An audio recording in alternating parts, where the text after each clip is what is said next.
ஃப்ரெண்டர்ஸ் நண்பர்களுக்கு வணக்கம்.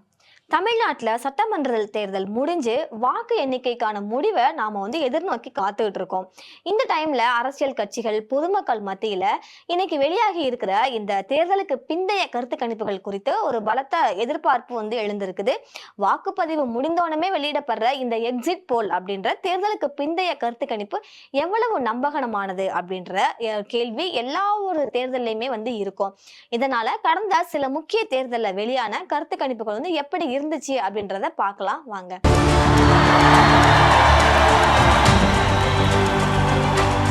இப்ப தமிழ்நாடு, கேரளா, புதுச்சேரி, அசாம், அப்புறம் மேற்கு வங்கம் இங்க எல்லாத்துலயுமே மாநில சட்டசபைகளுடைய பதவிக்காலம் நிறைவடைஞ்சிடுச்சு.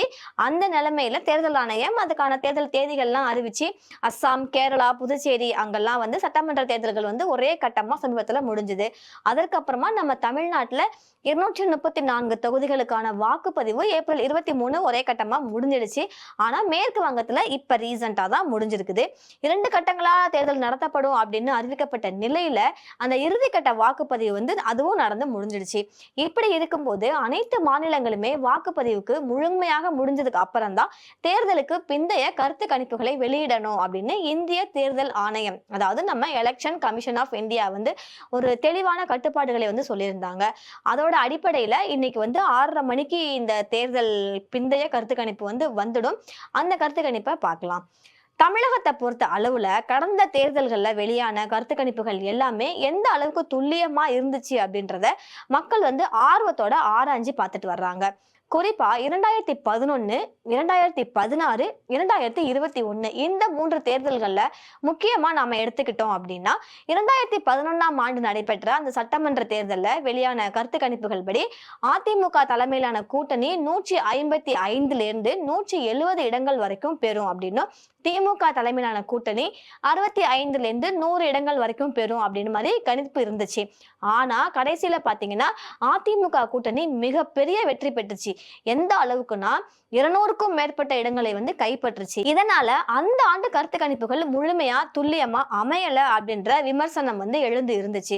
அதற்கு அடுத்ததாக பாத்தீங்கன்னா 2016ஆம் ஆண்டு நடைபெற்ற தேர்தலையும் கருத்து கணிப்புகள் ஒரு பெரும் விவாதத்தை தான் ஏற்படுத்துச்சு அப்படின்ற மாதிரி சொல்லலாம். அப்போதைக்கு திமுக கூட்டணி 120ல இருந்து 140 இடங்கள் வரைக்கும் வெற்றி பெறுவாங்க அப்படின்னும், அதிமுக கூட்டணி 85ல இருந்து 120 இடங்கள் வரைக்கும் மட்டும்தான் வெற்றி பெறுவாங்கன்ற மாதிரியும் கணிக்கப்பட்டுச்சு.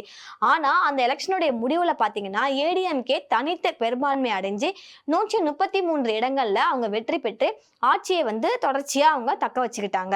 திமுக கூட்டணி எதிர்பார்த்ததை விட குறைவான இடங்களை தான் அது பெற்றுச்சு. அடுத்ததா இப்ப கடைசியா நடந்ததுல 2021ஆம் ஆண்டு நடைபெற்ற தேர்தல்ல வெளியான அந்த கருத்து கணிப்புகளோட நம்ம கம்பேர் பண்ணும்போது கொஞ்சம் துல்லியமா இருந்ததா அரசியல் வட்டாரங்கள்லாம் சொன்னாங்க. ஏன்னா அந்த 2021ஆம் ஆண்டுல திமுக கூட்டணி 160ல இருந்து 185 இடங்கள் வரைக்கும் வெற்றி பெறும் அப்படின்ற கணிப்பு இருந்துச்சு. இறுதியில திமுக கூட்டணி 159 இடங்கள் பெற்று ஆட்சியை அமைச்சாங்க. அதே நேரத்துல அதிமுக கூட்டணியும் 75 இடங்களை பெற்றிருந்தாங்க. இந்த முடிவு கருத்து கணிப்புகளுக்கு அருகில இருந்ததுனால பலருமே இதை மதிப்பிட்டு இருந்தாங்க. இது மாதிரி கடந்த தேர்தல்ல வெளியான கருத்து கணிப்புகள் சில சமயங்கள்ல உண்மையான முடிவுகளோடையும் பொருந்தி இருந்தாலும் சில வேளைகள்ல ஒரு பெரிய அளவுல மாறுபட்டதையும் நம்ம காண முடியுது இந்த இடத்துல. அதனால தேர்தலுக்கு பிந்தைய கருத்து கணிப்புகளை முழுமையா நம்புவதற்கு முன்னால அதை ஒரு முன்னறிவிப்பாக தான் நம்ம பார்க்கணும் அப்படின்றதே அரசியல் ஆய்வாளர்களுடைய கருத்தா இருக்கு. இந்த நிலையில 2026ஆம் ஆண்டு தமிழ்நாடு சட்டமன்ற தேர்தலுக்கு பிந்தைய கருத்து கணிப்புகள் வெளியாக இருக்கிறதுனால எந்த கூட்டணிக்கு முன்னிலை கிடைக்கும் அப்படின்ற மாதிரி ஆவல் அரசியல் கட்சிகளும் பொதுமக்கள் மத்தியிலும் அதிகரிச்சு இருக்குது. ஆனா இறுதியான முடிவு வாக்கு எண்ணிக்கை நாள்ல மட்டும்தான் உறுதியா தெரியும் அப்படின்னு சொல்றாங்க. காரணம் திமுக, அதிமுக தவிர்த்து தமிழக வெற்றி கழகம் இந்த வாட்டி களம் இறங்கி இருப்பதனால சில மாற்றங்கள், ஏன் குழப்பங்கள் கூட இருக்கலாம் அப்படின்னு சொல்றாங்க அரசியல் பார்வையாளர்கள். இதுவரைக்கும் இல்லாத அளவா சுமார் 85% வாக்குகள் பதிவாகி இருக்கிறதா தேர்தல் ஆணையத்தினுடைய தரவுகள் தெரிவிக்குது. இது 2021 2021ஆம் தேர்தலின் 72% விட 12% அதிகம் அப்படின்னு சொல்லியிருக்கிறாங்க. இந்த வாட்டி தமிழக தேர்தல் களம் வழக்கமான அந்த இருமுனை போட்டியிலிருந்து மாறி ஒரு வலுவான 4 முனை போட்டியா உருவெடுத்து இருந்துச்சு. இப்ப முதலமைச்சர் மு.க.ஸ்டாலின் தலைமையிலான மத சார்பற்ற முற்போக்கு கூட்டணி, அதற்கப்புறமா பாத்தீங்கன்னா எடப்பாடி பழனிசாமி தலைமையிலான அதிமுக, பாஜக கூட்டணி, கடைசியாக நாம் தமிழர் மற்றும் விஜய் நடிகர் அவங்களுடைய தமிழக வெற்றி கழகம், இது எல்லாத்துக்கும் இடையே ஒரு கடும் போட்டி நிலவுச்சு. மொத்தமா 4200 வேட்பாளர்கள் களத்துல இறங்குனாங்க. இதுல திமுக கூட்டணி 234 இடங்கள் போட்டியிட்டாங்க. அதே மாதிரி அதிமுக கூட்டணியும் 234 தொகுதிகளில் போட்டியிட்டாங்க. ஆனா தமிழக வெற்றி கழகம் 233 தொகுதிகளில் தான் போட்டியிட்டாங்க. எடப்பாடியில அவங்களுடைய வேட்புமனு நிராகரிக்கப்பட்டுடுச்சு. நாம் தமிழர் கட்சியும் அதே மாதிரி 234 தொகுதிகளில் போட்டியிட்டாங்க. இப்ப சட்டமன்றத்துல ஆட்சியை பிடிக்கணும்னா 118 இடம் வேணும். 2021ல திமுக கூட்டணி 159 இடங்கள்ல பிடிச்சாங்க. அதுல திமுக மட்டுமே 133 இடங்கள்ல வெற்றி பெற்றிருந்தாங்க. அதிமுக 66 இடங்களையும் அதோடைய அந்த கூட்டணி கட்சிகள் மற்ற இடங்களையும் பகிர்ந்துக்கிட்டாங்க.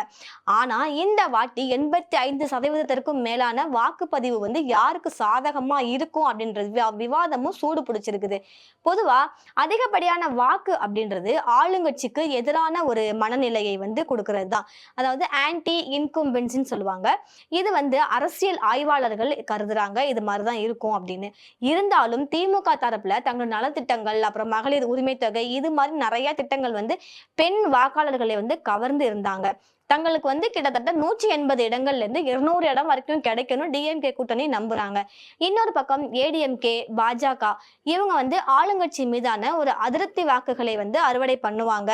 120க்கு மேல அவங்க இடங்களை பிடிப்போம், நாங்க ஆட்சியை பிடிப்போம் அப்படின்னு ரொம்பவே உறுதியா கூறுறாங்க.